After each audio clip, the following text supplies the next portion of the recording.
Vamos lá então, Mateus 8. Eu vou falar hoje sobre o leproso. É uma passagem bem conhecida e eu creio que o Senhor tem muito a nos ensinar. Mateus 8, versículo 1 até o 4. Diz assim a palavra do Senhor. Ora, descendo ele, falando de Jesus, é claro, descendo ele, Jesus, do monte, grandes multidões o seguiam. E eis que um leproso, tendo aproximado-se, o adorou, dizendo: Senhor, se quiseres, pode purificar-me. E Jesus, estendendo a mão, tocou-lhe, dizendo: Quero, fica limpo. E imediatamente ele ficou limpo da sua lepra. Disse-lhe então Jesus: Olha, não digas a ninguém, mas vai, mostra-te ao sacerdote e faze a oferta que Moisés ordenou para servir de testemunho ao povo. Olha para cá, por favor. É interessante que aqui Jesus tinha acabado de terminar o Sermão da Montanha. O maior ensino que essa humanidade já pôde ouvir. E é isso que nós temos aqui de Mateus capítulo 5 até o capítulo 7. E então no capítulo 8, no primeiro versículo, ele desce do monte e a primeira coisa que ele faz é se deparar com o leproso. E o que ele faz? Ele toca aquele homem impuro e aquele homem é curado. Ou seja, Jesus acaba de dar um ensino e acaba de manifestar o seu poder. Você consegue ver como essas coisas é preciso que elas andem juntas em relação ao Evangelho? Nós não podemos ir para extremo, por exemplo, o extremo reformado, que muitos, infelizmente, enfatizam só a teologia, esquecem do poder de Deus operando milagres, fazendo maravilhas ainda hoje. Então se preocupam só com o texto, o que é correto, se preocupar com o texto, como se interpreta de forma correta, porque senão nós mandamos pessoas para o inferno por conta de uma interpretação errada. Só que muitos, às vezes, se esfriam em relação à crença no sobrenatural, de que Deus cura, de que Deus converte, de que Deus salva. Eles acreditam tanto na soberania de Deus que acabam esquecendo o poder de Deus. Mas também não podemos ir para o outro extremo, que é esquecer a parte da necessidade de aprendermos a Escritura e não focarmos só no poder, que é no caso dos nossos irmãos pentecostais, que eles focam apenas no poder e a maioria esquece essa parte do ensino. Então nós temos que saber andar nem para um extremo e nem para um outro. As pessoas aqui, elas ficam maravilhadas com Jesus Cristo. Por quê? Ele desce do monte, tinha acabado de ministrar o seu ensino. Em outras passagens diz que, olha, ele ensina como quem tem autoridade. As pessoas ficavam bobas ao ver Jesus ensinar. Mas essa autoridade não era autoridade no tom de fala. Ele não falava bravo, esbravejando. Não, não era isso. Era o que ele falava. Era com base nessas coisas que as pessoas ficavam boquiabertas, sabendo, como este homem ensina essas coisas para nós, sendo que ele não frequentou as nossas faculdades. Ele não frequentou a nossa escola. Porque o normal na época de Jesus, quando a pessoa era muito sábia, ela sempre fazia citações de outras pessoas. É o que eu costumo fazer aqui. Eu não invento nada, às vezes eu cito os homens de Deus que vieram antes de mim. Olha, assim como Martin Lloyd Jones disse, Spurgeon, e Hernandes Lopes, Nicodemos. Eles faziam a mesma coisa em relação, na época de Jesus. Citavam os antigos. Jesus, ele então vem e diz, olha, é assim, assim, assado. Quem disse isso? Eu. Eu, porém, vos digo. É por isso que as pessoas dizem, mas que autoridade é essa? De onde saiu? Como pode alguém não frequentar a nossa faculdade e ter tanto conhecimento? Você percebe que na época de Jesus já tinha diferença, né? Faculdade não é sinônimo de conhecimento, infelizmente. Faculdade hoje fornece diploma, conhecimento. Você precisa de fato estudar afinco.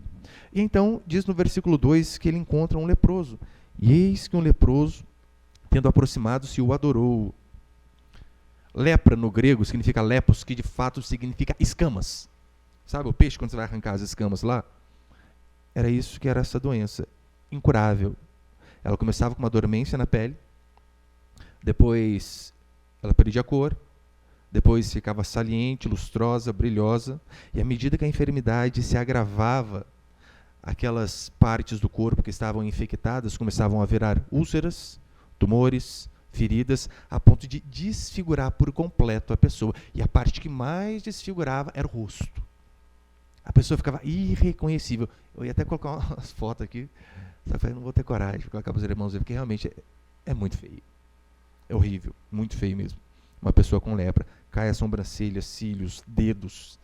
E eu lendo sobre esse assunto, casos de lepra, um médico cita uma menininha que, porque você perde a sensibilidade, você não sente mais dor. Esse é o problema. Às vezes você pisa no prego e você, ai, que dor! agradeça a Deus por isso, porque a dor vai inibir você de não andar por onde não deve.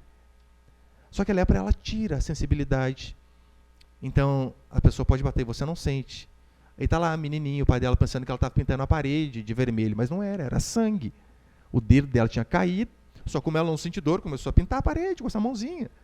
E começa a cair dedo. Eu vi o caso de uma senhora que ela tinha tanta lepra no rosto que ela foi suar o nariz caiu.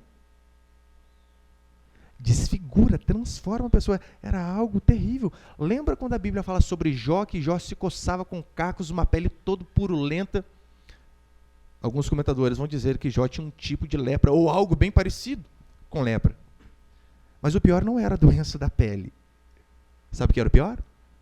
Era a doença na alma. Porque o leproso, ele não apenas se desfigurava fisicamente. A lepra na Bíblia sempre estava associada ao pecado. Esse era o maior problema. Então, a pessoa, ela era isolada dos outros. Ela não podia ter convívio nem com a sua própria família. Nem com sua própria família. Porque era algo contagioso. Então, ela tinha que ficar em lugares chamados leprosários. Sozinha com pessoas doentes, iguais a ela. Ela era tirada do convívio social. E, principalmente, ela não podia cultuar a Deus, porque o leproso era impuro. Então, ele não podia ir à igreja. A igreja de sua época, ele não podia cultuar a Deus. E aqui Jesus desce do monte, encontra um leproso, coisa que pessoas não chegavam nem perto, e ele vai, toca, cura, restabelece a comunhão daquele homem, em primeiro lugar, com Deus, e faz com que ele seja introduzido novamente na comunhão e no convívio social. E com base nisso eu quero passar alguns princípios aqui. Primeiro princípio, o pecado causa sofrimento. Você sabe, todo tipo de droga, sem exceção, por mais prazerosa que ela seja, ela sempre vai levar ao sofrimento. A lepra também, o pecado também. Lepra era algo nojento de se ver, sofrido para quem tinha, e principalmente vergonhoso. Hoje talvez o que mais se aproxima da lepra seja o mal de Hansen ou a hanseníase, que é algo mais ou menos parecido. Mas antigamente pensava-se que a lepra era o apodrecimento dos tecidos, a ponto de cair partes do corpo. Tem um doutor, chamado Dr. Paul Brain, ele disse assim: a perda da dor, a insensibilidade gradativa levando até a morte. Era assim que acontecia, a pessoa ia quase que se desfazendo, literalmente. Cai um dedo, cai o outro, cai um braço, cai uma mão, cai um pé, e acabava morrendo. Cecília Meirelles, uma escritora bem conhecida no Brasil, em um de seus poemas ela diz assim: anjos santos nascendo em mãos de gangrena e lepra, fazendo alusão a Aleijadinho, grande pintor, escultor do barroco brasileiro, que teve lepra. E o final da sua vida foi horrível. Sua mão foi caindo, seus dedos foram caindo, até que ele acabou morrendo. Mas você imagina, pessoas com úlceras, altamente contagiosas, algo nojento de se ver, e pior, ainda fedia de montão. O cheiro era insuportável. A lepra, na época de Jesus Cristo, era tratado mais ou menos como a AIDS foi tratada na década de 90. Lembra quando deu o boom do Cazuza, morreu lá em julho de 90? Onde as pessoas, que doença é essa? Mas será que se chega perto, pega? Se tocar, pega? Como que pega? Então o pessoal ficava apavorado. Essa era mais ou menos a situação que as pessoas tinham da lepra. Não havia outros estudos dizendo, olha, como que funciona isso daí? O leproso era alguém tão desprezado que ele era tido como morto. Aquela pessoa pegou lepra, esquece. Esquece, isola, acabou. Distância. Quando ele precisava passar perto de uma cidade, sabe o que ele tinha que fazer? Despentear o seu cabelo. Sair gritando, imundo, imundo, imundo, para que as pessoas abrissem caminho para que ele então pudesse passar. E o pior de tudo é que a Escritura diz que todas as vezes que associa a lepra está associada ao pecado. Toda vez que você ver, olha, fulano tinha lepra, está relacionada ao pecado. E o pecado de fato faz isso comigo e com você. Nos faz virar monstros. Nos desumaniza. Nos faz criaturas horripilantes. O pecado traz exclusão, assim como a lepra trazia exclusão, o pecado também. Pode ver, o pecado ele nos tira do convívio com as pessoas, pelo menos as pessoas boas. O pecado ele nos isola.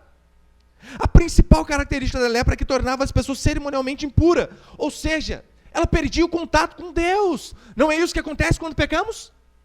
Quando vivemos em pecado, quando teimamos em não nos arrepender das coisas erradas que estamos fazendo, a primeira coisa que acontece é que nós somos afastados de Deus. Assim era a lepra e assim é o pecado. Em Isaías diz: as vossas iniquidades fazem separação entre vós e o vosso Deus, e os vossos pecados encobrem o rosto dele de vós, a fim de que ele não vos ouça. Ou seja, o pecado na minha e na sua vida, a primeira coisa que ele faz, ele corta o nosso relacionamento para com o Senhor. É por isso que a palavra religião significa religar, ou seja, o homem em pecado e Deus santo. Então a religião, ela religa o homem a Deus. Porque quando pecamos, a primeira coisa que é afetada é o nosso relacionamento com o Senhor. Mas não só com Deus, com as pessoas. O pecado nos exclui das pessoas. De pessoas boas, óbvio, né?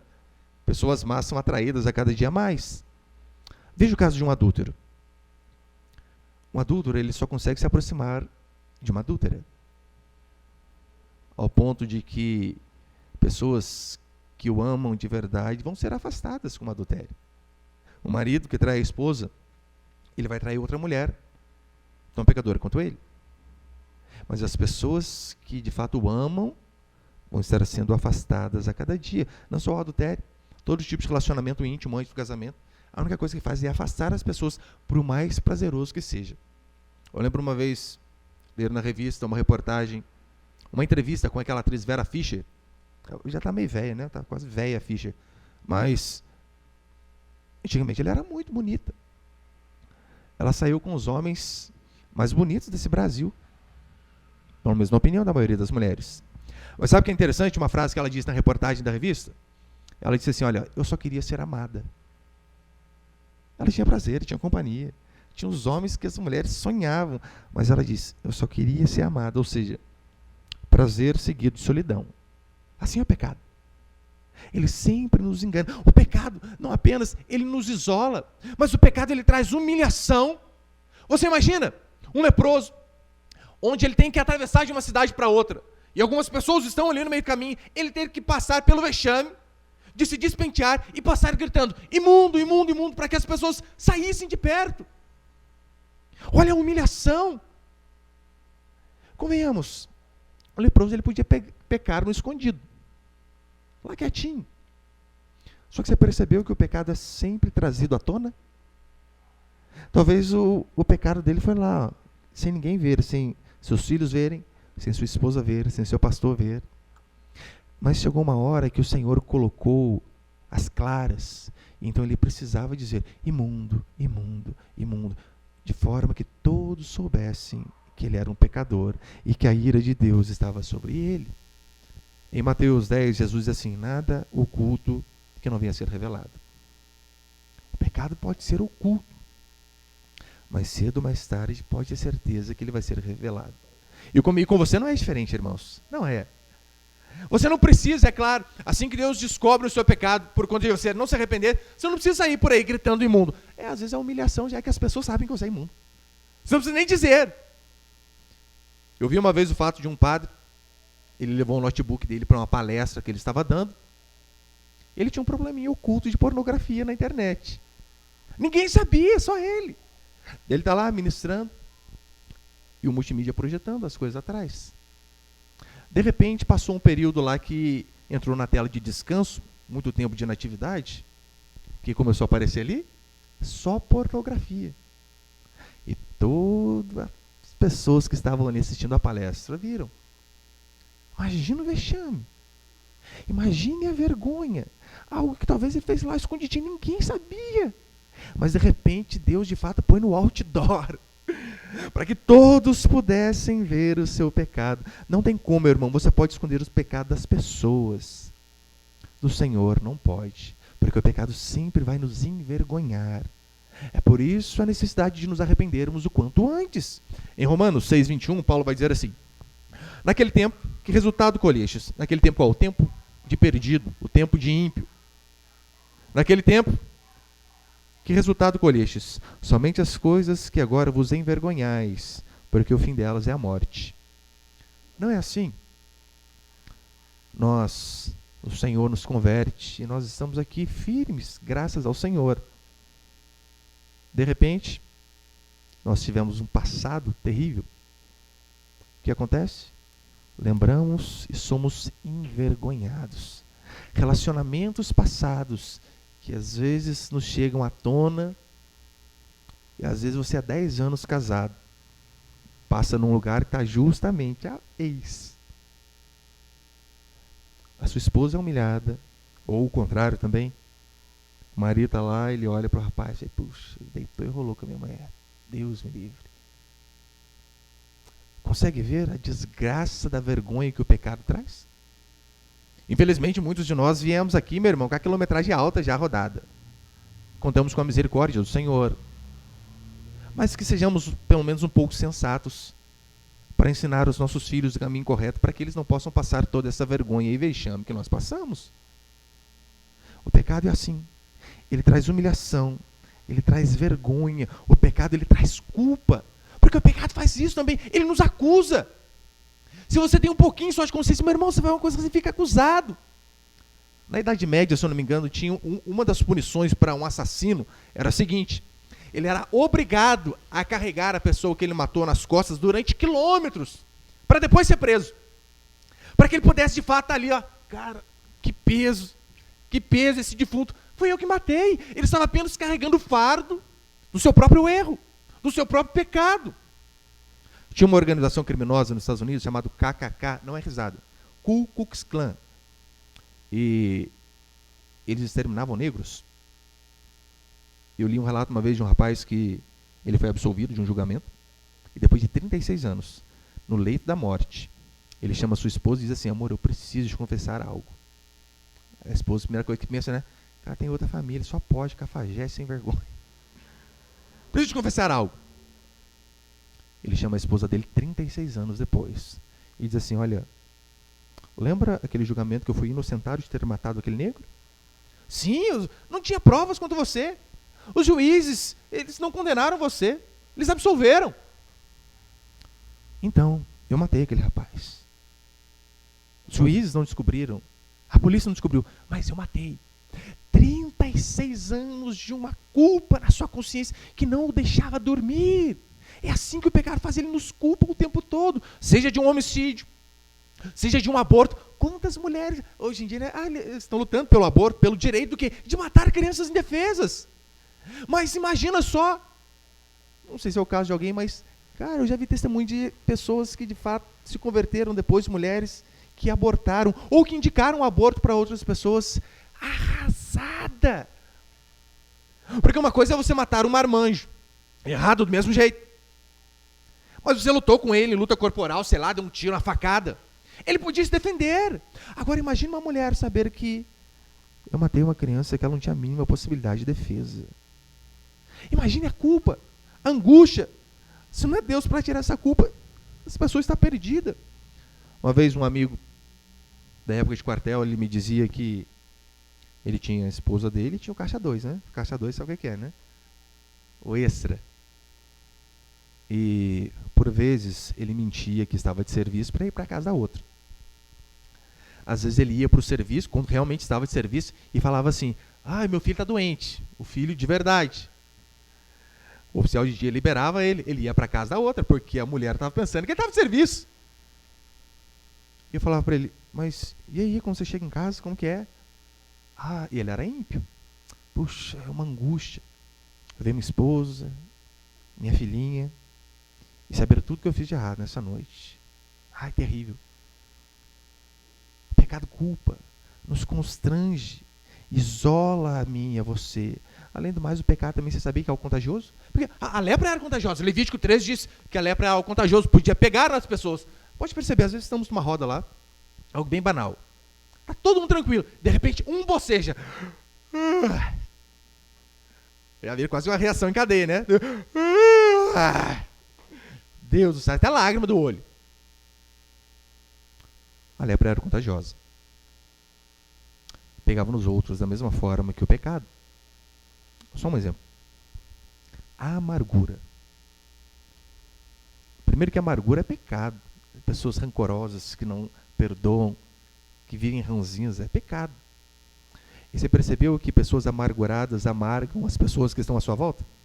Às vezes você está feliz da vida, você começa a conversar. Rapaz, era assim, perto da minha casa. Daí você começa a conversar. Cara, mas 5 minutos você fica deprimido. De tanta amargura que o cara já passou para você. Não, porque a época que eu nasci era diferente, porque eu tive dificuldade, porque eu não tive pai por causa disso. Falei, cara, você sai dali quase pesado. Ai, meu Deus. Pessoas amarguradas amargam quem está à sua volta. Eu não estou dizendo que não ficamos chateados às vezes com as coisas que acontecem. Ficamos chateados com irmãos, com esposa, com marido, com filho, com pastor. Sabia que tem gente que fica chateado com pastor? É possível. Pastor é gente. E o que acontece às vezes? Em vez de você resolver o problema com quem você está magoado, você vai contar para o outro lá. Ai, nossa, você sabe. Você viu que o pastor... Só exemplo, tá? Pastor. O pastor, como que pode fazer um negócio desse? Daí outro, nossa, não acredito, sério? Poxa, o pastor brincou agora, hein? Não podia. Percebeu que já está contaminando a outra? Daí chega o filho. O que o pastor fez? Nossa, mãe, mas como? Vai à igreja ainda? Vai pronto, já está a casa inteira contaminada. Não era mais fácil de falar com ele? É, cara, Deus não é pastor, né? Pode ser qualquer pessoa, o marido. Daí a esposa está brava com o marido, vai falar com a vizinha, com a mãe. Chega lá, nossa, mãe, não sabe o que o Wanderson fez. Cadê? Só ilustração, tá? Mas não sabe o que o Wanderson fez. Não acredito, Jaqueline, que fez isso com você. Já são 2 já. Daí chegou a irmã no meio. Chegou a tia. O que o carioca fez? Ah, eu avisei lá atrás, criatura, lembra? Não é assim? A sua ilustração, tá, irmão? Perdoa. Já fica amargurado comigo, né? Amargura contamina as outras pessoas. Portanto, ai, pastor, eu precisava desabafar. Né? Tem gente que é assim, mas está desabafando com quem não pode resolver o problema, o que adianta? Vai em quem possa resolver, vai ao seu líder de pequeno grupo, vai ao irmão mais maduro, principalmente vai à pessoa que errou com você. É assim que funciona. Eu e você não podemos esquecer que Deus é implacável com o pecado. Implacável com o pecado. Talvez esse leproso, ele tinha lido o que Deus fez com algumas pessoas no Antigo Testamento. Lembra? A Bíblia diz que Deus, de fato, ele matava pecadores. Ele destruía os ímpios. Olha o termo, destruir. Salmo 3, verso 7. Aos ímpios o Senhor quebra-lhes os dentes. Oh, duro, hein? Você imagina você ler um negócio desse? Cara, os pecadores, Deus quebra os dentes. Eu estou com lepra. Eu estou em pecado. Estou lascado. Talvez ele ouviu a sentença sobre Sodoma e Gomorra, sobre a destruição de Israel. Talvez ele ouviu falar sobre Davi, o homem segundo o coração de Deus. Isso era a opinião de Deus, não era dos outros. Davi que por conta de uma olhadinha, lembra? Davi está lá, a mulher tomando banho. Nossa. Davi começou tudo aqui, ó, no olho. Mentiu, matou, adulterou. A consequência de uma olhadinha errada foi um filho estuprando a outra filha, um filho matando o outro, um filho tentando tomar o seu reino. E diz a Escritura que daquele pecado em diante, de uma olhada que começou, a espada nunca mais saiu da casa de Davi. Você acha que não tem problema, né? Dá uma olhadinha num site meio louco lá. Não, é só uma olhadinha aqui, pastor. Celular, eu tiro rapidinho. Cara, Davi começou assim. A única coisa que trouxe para ele foi desgraça. Por quê? Porque Deus é implacável para com o pecado. É claro, Deus não criou o sofrimento. Mas ele usa o sofrimento para nos moldar.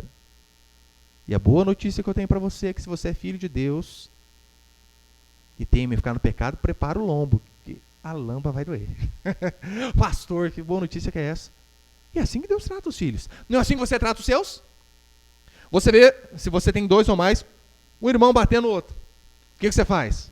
Ora, chapuleta, menino. Se você vê o seu filho mentindo, seu filho roubando, você o punirá, não apenas porque você tem prazer em punir, mas você o punirá por quê? Porque ele está fazendo errado, você quer que ele mude. E Deus faz a mesma coisa conosco. Se somos filhos, estamos no pecado, o Senhor vai punir.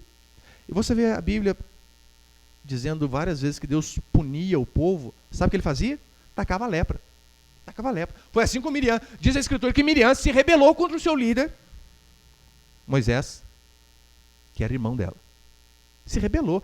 Qual foi a rebeldia dela? Ah, não, mas Deus só fala através de Moisés. Não, Deus fala através de nós também. Ou seja, não acredita só no pastor, não, acredita em mim também. Deus tinha levantado Moisés para aquela liderança. Sabe o que aconteceu com ela? Deus está com uma lepra nela. Ela ficou 7 dias leprosa sem avançar. Não apenas ela, mas todo o arraial. Por conta da lepra de Miriam, 7 dias parado, estacionado. Por conta de uma rebeldia contra o líder. É claro, alguns pegam esse versículo aqui e distorcem e levam ao lado de que o líder é um Deus, né, que nunca pode falar nada. Isso é um extremo. Mas consegue ver que a rebeldia nos impede de avançar? Essa semana eu conversava com o irmão, eu dizia, e o fulano lá, como que tá? Pastor, a situação dele é essa e aquela. E cara, ainda 15 anos da igreja, todo mundo avançou, só ele que não. Falei, cara, o que será que é, hein? Daí o irmão falou para mim, ele passa muita gente para trás, pastor. Ele é muito desonesto. Ele sempre dá um jeitinho de se dar melhor do que os outros, de obter lucro à medida que o outro tenha prejuízo. Desonesto. É isso que acontece. Não avança. Estaciona. Consegue ver a lepra aqui? Estacionando as pessoas? Para que as pessoas não avancem? 2 Samuel, capítulo 3, verso 29, a escritura vai dizer assim: caia este sangue sobre a cabeça de Joabe. Aqui, qual que é a situação? Joabe, ele tinha traído Abner. Trairou mesmo. Foi lá e matou o cara. Que não era para fazer, não era o combinado. Ele foi lá e trairou o amigo. Caia este sangue sobre a cabeça de Joabe e sobre toda a casa de seu pai. E olha a maldição que Davi jogou no cara. Jamais falte da casa de Joabe quem tenha fluxo. Lembra a mulher do fluxo de sangue, que era também considerada impura por anos, tendo fluxo? Já começa jogando praga na mulherada da casa dele, da família. Jamais falte da casa de Joabe quem tenha fluxo, quem seja leproso, quem se apoie em muleta, quem caia a espada e quem necessite de pão. Tudo por causa de uma trairagem. De fato, Deus é implacável com o pecado. Segundo Reis, a Bíblia fala a história de Naamã. Naamã, ele era o general, o comandante do exército. E então diz a escritura que ele foi curado da lepra. Ouviu Eliseu, ouviu a menininha lá, foi lá no Jordão, entrou 7 vezes e foi curado. Só que olha que interessante. Então desceu e mergulhou no Jordão 7 vezes, consoante a palavra do homem de Deus. Nem fala que é Eliseu, né? Eu que falei. Isso que é bom da Bíblia. Eu nem cito o nome dos homens às vezes. Não precisa saber quem que é, porque senão as pessoas vão lá idolatrar Eliseu. Não, é o homem de Deus. Então desceu e mergulhou no Jordão 7 vezes, conforme a palavra do homem de Deus. E a sua carne se tornou como a carne de uma criança, e ficou limpo. Voltou ao homem de Deus, ele e toda a sua comitiva, porque Naamã, ele era general, ele foi com uma comitiva, foi com presente, com dólar, com ouro, com tudo, você imagina, para Eliseu. Voltou o homem de Deus, ele e toda a sua comitiva, veio, pôs-se diante dele e disse: eis que agora reconheço que em toda a terra não há Deus senão em Israel. Agora, pois, te peço, aceites um presente do teu servo. Ô, benção, hein? Imagina a gente fazer uma oração para a pessoa, pastor, um carro novo, aleluia. Agora, pois, te peço, aceites o presente do teu servo. Porém ele disse: tão certo como vive o Senhor em cuja presença estou, não aceitarei. E instou com ele para que eu aceitasse, mas ele recusou. Não vou aceitar, eu não orei para você para ganhar presente. Vai embora. Diz a escritura que Geazi, o servo de Eliseu, olha, ela fala: cara, como que o profeta manda esse cara cheio de ouro embora? E ele vai atrás de Naamã e diz: é o seguinte, Eliseu falou besteira, ele se arrependeu. Deixa um pouquinho de ouro para a gente aí. Sabe qual a consequência? A lepra que estava em Naamã foi para Geazi. Terrível. Mas é assim que Deus trata o pecado. Segundo princípio, e eis que um leproso, tendo se aproximado, se o adorou. O adorou, dizendo: Senhor, se quiseres, podes purificar-me. O leproso, ele não se aproximava de ninguém. Esposa, filhos, família, ninguém. Mas é interessante que ele vai para perto de Jesus Cristo. Ele vai aonde Jesus está. Essa é a diferença do cristianismo verdadeiro. Sabe qual? As pessoas que se aproximam de Deus são essas leprosas. Diferentemente do falso cristianismo das outras religiões, que para você se aproximar de Deus, Você precisa ser perfeito. Você já precisa ter a pele boa, sem lepra. E isso daí te faz aproximar de Deus. Agora, pecador não. Pecador não tem lugar aqui não. É engraçado que no cristianismo é diferente. O cristianismo é justamente o pecador que se aproxima de Deus. Agora, essas outras pessoas que acham que são limpas, elas estão mais longe de Deus do que elas imaginam. Efésios capítulo 2, versículo 13, Paulo vai dizer assim: mas agora em Cristo, ao grifo, mas agora em Cristo Jesus, vós que antes estáveis longe, fostes aproximados pelo sangue de Cristo. Em Cristo Jesus, aqueles que estavam longes foram aproximados. Você percebeu o que nos faz aproximar de Deus? Não é o nosso currículo gospel, não são as nossas boas obras, mas em Cristo Jesus diz a Escritura que somos aproximados de Deus. O mesmo esse leproso. Ele sabia que Deus era implacável com o pecado, mas ele também sabia: o Senhor é infinito em sua graça, em sua misericórdia, por isso eu vou até Ele. Lembra aqueles cegos? Filho de Davi, tenha compaixão de nós. Ou seja, se compadeça da nossa situação terrível de cegueira, não apenas física, às vezes espiritual, de pecado, e o Senhor então vai e se compadece. Esse leproso é bem provável que ele sabia: olha, no Antigo Testamento um rei matou o seu próprio filho, depois se arrependeu. Sabe o que aconteceu? O Senhor perdoou. Davi, o homem segundo o coração de Deus, mentiu, matou e adulterou. Diz a Escritura que depois que ele se arrepende, ele foi perdoado. O próprio Pedro, 3 anos e pouco andando com Jesus Cristo, e diz por Deus que não conhecia Deus. O que acontece quando Pedro se arrepende? Ele é reestabelecido. Ou seja, eu e você devemos crer no poder de Jesus Cristo, porque é isso que a Escritura diz. Olha como que ele chega: Senhor, se quiseres, podes me curar. Só que às vezes nós pensamos que o nosso caso é sempre o mais difícil, não é? Pastor, o meu caso é um caso à parte. É um caso à parte. A lepra era incurável. E houve chance, e houve jeito para aquele rapaz. Daí você acha que às vezes o seu marido converter demais. A esposa, os filhos. Você acha que Deus curar um câncer em estado terminal, salvar vidas, você acha que isso é muito? A lepra era impossível. Impossível. É tão certo que a lepra era impossível, que no segundo livro de Reis, põe por favor, segundo Reis, capítulo 5, versículo 7, que é o caso de Naamã também, que é um leproso bem conhecido do Antigo Testamento, diz assim: tendo lido o rei, o que aconteceu aqui? O governante da Síria, o governador da Síria, enviou Naamã e uma carta ao rei de Israel, dizendo: Naamã, leproso, ainda aí, cura. O rei colocou: como você vai um negócio desse? Manda o cara curar. Desesperado e com razão, porque era algo incurável, impossível. Tendo lido o rei de Israel a carta, rasgou suas vestes e disse, era um sinônimo de protesto, rasgou suas vestes e disse: acaso sou Deus, com o poder de tirar a vida ou dá-la, para que este envie a mim um homem para eu curá-lo de sua lepra? Notai, pois, e vede que procura um pretexto para romper comigo. Ou seja, esse rei quer brigar comigo. Daí o que ele fez? Arrumou um pretexto, mandou um leproso para eu curar. Como farei um negócio desse? No versículo 8. Ouvindo, porém, Eliseu, homem de Deus, que o rei de Israel rasgara suas vestes, mandou dizer ao rei: por que rasgaste as suas vestes? É só porque eu vou morrer, só por causa disso, porque eu estou apavorado, porque eu não sou Deus. Só por causa disso. Por que rasgaste as suas vestes?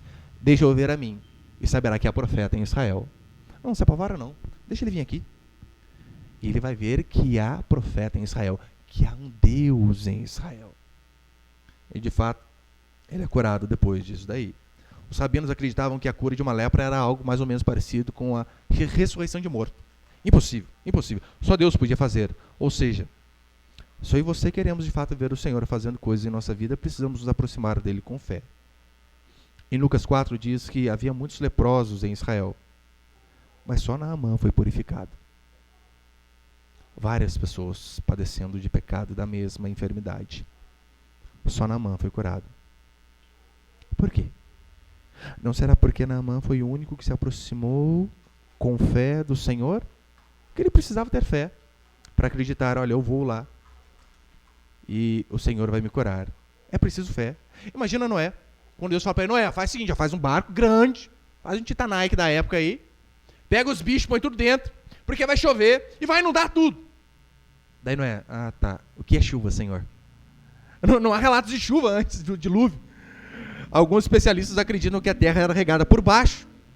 Daí você imagina, chega, vai cair água do céu. Ei, não é, beber o quê? É vinho, só pode. Está embriagado.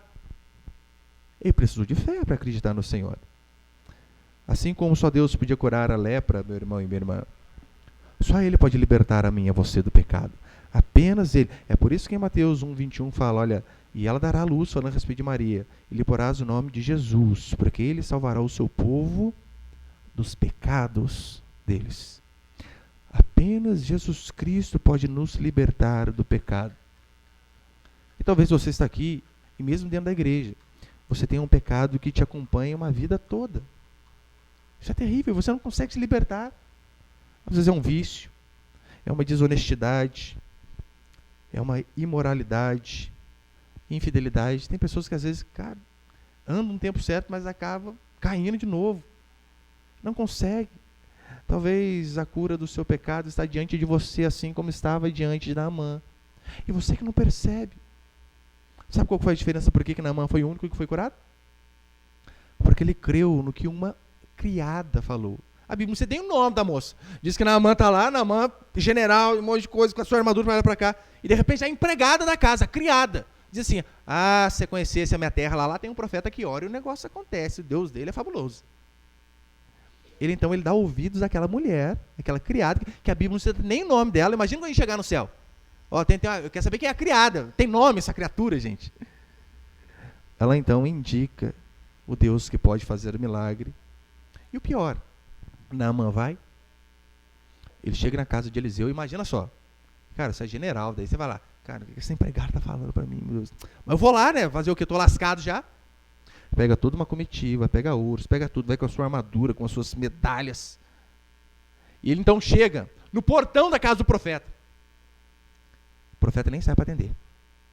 Triste, hein? Quem está aí? É o general lá. Não, manda ele se banhar 7 vezes no Jordão. Nem olha pra cara dele. Não, o que você fazia com um cara desse? Você entrava e arrebentava o cara, né? Vem cá, eu vim de longe. Você vai me deixar aqui esperando? Diz a Escritura que ele se humilha e vai ao Jordão. Meu irmão, tinha muito rio bonito lá na época de Naamã. Aí vem Eliseu e manda ele pro Tietê da época. Acho que eu exagerei. Mas era o rio Jordão comparado com os outros. Ele não titubeia.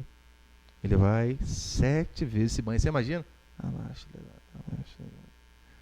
6, 7. Então ele é purificado.